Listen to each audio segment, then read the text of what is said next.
This is Optimum reacting or having the 5090 and his experience with it. Let's check it out. This guy is amazing with all his he's a PC and hardware peripheral fanatic. I'll leave his link down in the description below, but let's check it out. This is Cyberpunk running at almost 1,000 frames per second That's on ridiculous, the new RTX dude. 5090. What an absolute weapon. It's 3 times faster than my old 4090. At least, that's what Nvidia wants you to believe. The RTX 5090 is a technological marvel. I'm holding 92 billion transistors alongside Jeez. 32 gigabytes of memory. I have no idea what that means. The tiniest circuit board that I've ever seen on a flagship. If anybody down in the comments wants to let me know more about this, I'm 100% willing to learn, but I have no idea what this means. GPU. It is just truly mind-bending how far things have come. But it's also $2,000 this time around. So before we empty our wallets, let's take a closer look at what's happening. First, a little bit of context. Let's rewind a couple of years and take a look at the 3090 versus the 4090. As you can see, it was a pretty big jump in performance, 74% to be exact in these specific games. In fact, in some games, the difference is roughly double. As for the new 5090, well, the upgrade is a lot more mellow. Most of the games here sit around a 30% uplift over the 4090. Red Dead Redemption 2 saw the biggest jump of 41%. Next was the new God of War at 38%. And there are a couple here which seem to lack And the again,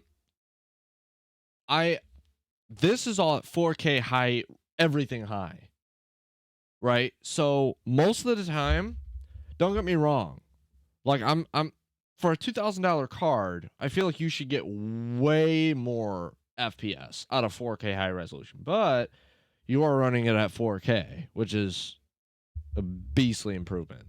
But then again, most of the games that you're going to be playing, or most of the games that people play with the PC is not like Red Dead Redemption 2. It's like fast FPS games that you want frames. So you're going to put it down to 1080, 1440. Not a lot of people play FPS games that I know of in a high resolution like 4K. I do, just because that's my monitor's resolution. But most people won't be playing the games at 4K high resolution. They might be playing it at 4K, but these numbers will drastically change. I'm sure he'll show you that they'll drastically change with the different resolutions and the different. So you could get, like he said, you could get close to 1,000 FPS and probably 1080. Oh, way over a 1080p. You probably get 1,000 FPS easy on 1080. 1440, probably drop it to 600, 700, and then 4K probably drop it to 200, 400, somewhere around there. GPU utilization of the 5090. Hopefully those get patched soon. But yeah, for the most part, about a 30% uplift is what you can expect. That's a very big drop off from the gains that we saw going from the 3090 to the 4090. But realistically, it's still a decent-ish jump that will make a difference. If a 4090 is sitting around 150 FPS or so, the 5090 will now be a lot closer to 200. Normally I wouldn't roast any games with a lot of like, well, every game like Indiana Jones or anything like that will have a lot of like vegetation and stuff. And fog especially. Like fog will heavily reduce your gaming performance. It's just because how it is. And lighting.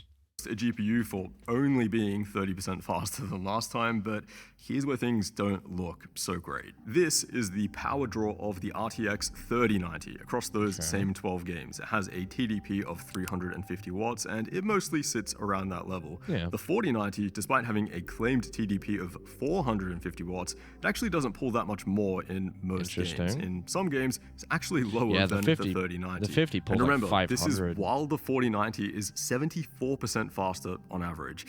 But hold on to your seat, because this is the power increase for the 5090. Apart from the couple of games here that were just underutilized, we are seeing right around 500 watts of power draw on average, which is just insane. This is a colossal increase. And then again, that's again on a 4K high / max settings. So you're half the time you're not probably going to be pulling 500 and something.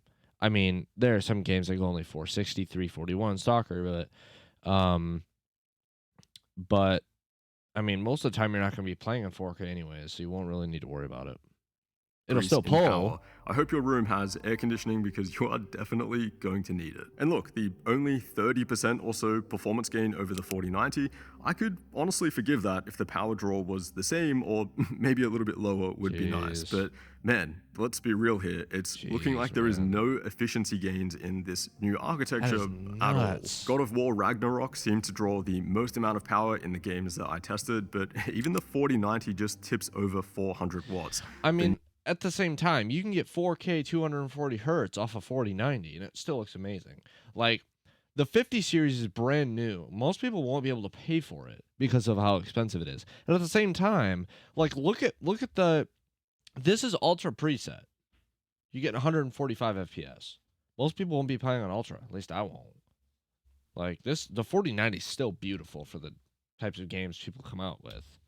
new 5090, on the other hand, it's tapping right up against that listed 575 watt TDP. It absolutely chugs power. Now, if you live in the freezing cold and your PC has at least a 1000 watt power supply, then this probably doesn't mean too much. And in that case, I do have to admit, 200 FPS at 4K with all settings cranked to max, I mean, it is truly a beast of a GPU. Yeah. You won't ever be thinking twice about what settings to play at because you can literally just set everything to max quality and still get a smooth experience. That's what I'm And saying. if we have to talk about the architectural improvements and power efficiency, But that's what I'm saying. Like they're getting so in depth and so high tech with their GPUs, NVIDIA is, that you're getting to a point where you literally do not have to worry about a single setting. You can turn everything high, everything off, whatever, and you will get over your monitor refresh rate instantly, no matter what.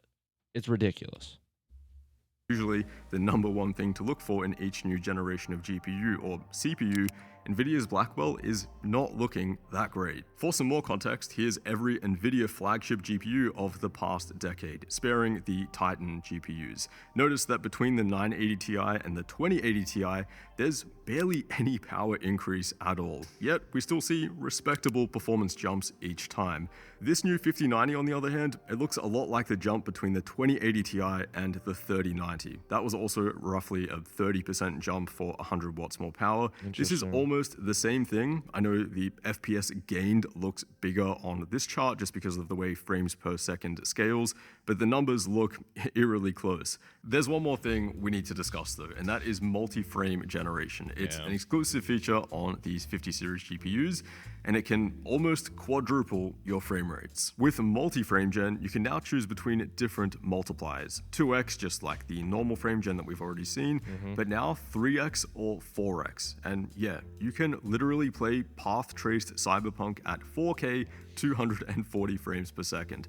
I want to start by saying that my expectations for multi-frame gen were down here. They were down at the bottom of the barrel. You know, I don't like the idea of AI generated frames at all, nor do I think really anyone actually does. But I thought I'd give it an honest try. I plugged the 5090 into a 4K 240Hz OLED, and I ran through some Cyberpunk. I played around with the different multipliers, had a look for the different visual artifacts and stuff like that, and honestly, every single time, I found myself wanting to play at 4x, simply because the frame rate jump was so substantial. I know it sounds like a complete meme playing single player games at 240 hertz, but the immersion and lifelikeness actually does improve so much with those extra frames. But it is not perfect, and there are motion artifacts. If you look closely at the edges, you'll see some choppiness and pixelation. The more movement there is, the worse this will look. And yeah, I can't lie, in games where you're sitting there observing and admiring the graphics,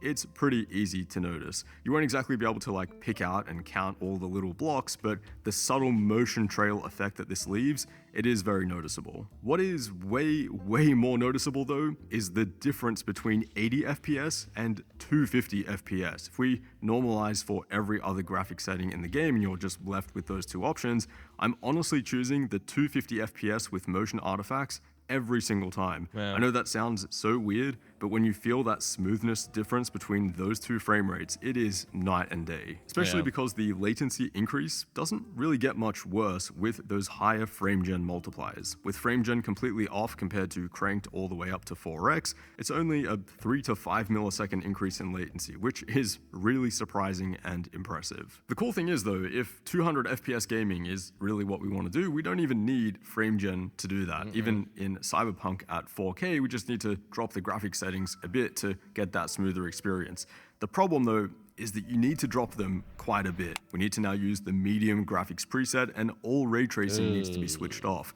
And as you can see, the game just does not look the same. As for the latency difference, it is pretty substantial between native rendering and multi-frame gen if you're comparing the same frame rates. And this is the main reason that I'd never recommend frame gen for any game that's even mildly competitive. I can't notice, by the way, any artifacting with mouse movement and camera movement, which was really great to see. So if you're exploring and looking around, it actually feels pretty decent.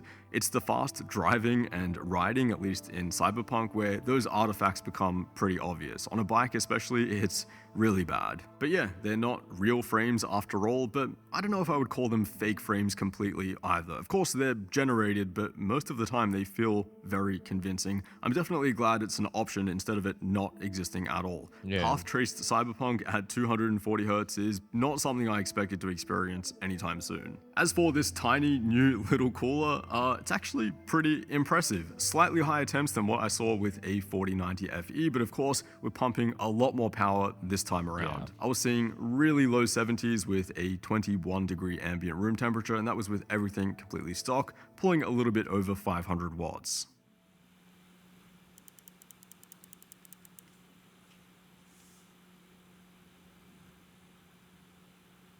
I also stress tested it in Firmark for about 30 minutes where it did pull the full 575 watts, no problem, and there the temp settled at around 76 degrees. Most of the time though, you're going to be running at around 480 to 500 watts in most games, so expect much lower than this, but yeah, it's a really impressive little cooler. So look, this thing, it's a beast. It's the fastest GPU at the moment. AMD has nothing that can compete with this thing, nothing even remotely close. And that's the reason that this thing is $2,000. But at that price, you've got to be really interested in this new multi-frame gen stuff or the 32 gigabytes of VRAM for 3D or production apps for it to start even making sense. Now, if you're coming from a 3090 or a 3080, then it's a much more compelling upgrade. It's like well over double the frame rates. Maybe though, just pretend that the 4090 never existed. You could have potentially upgraded to that a lot sooner, and you would have been getting most of the performance that you're getting here. Still, a few more things that I want to test out for this one, as well as just putting it in a really tiny case to see how it handles that. But at the very least, the 5070 and 5080 are yet to be seen, so definitely stay tuned for those. Yeah, dude, I can't wait. If I ever get the 5090, which I hope I'll be able to afford it one day, but it's $2,000. I Dude, I don't even know. I don't even know what to experience. I don't even know what to expect. Like you see all these content creators and people like already testing the 5090. Like jeez. Oh jeez. But anyway, guys, thank you much for watching. As always, I'll catch you guys in the next one. Peace out.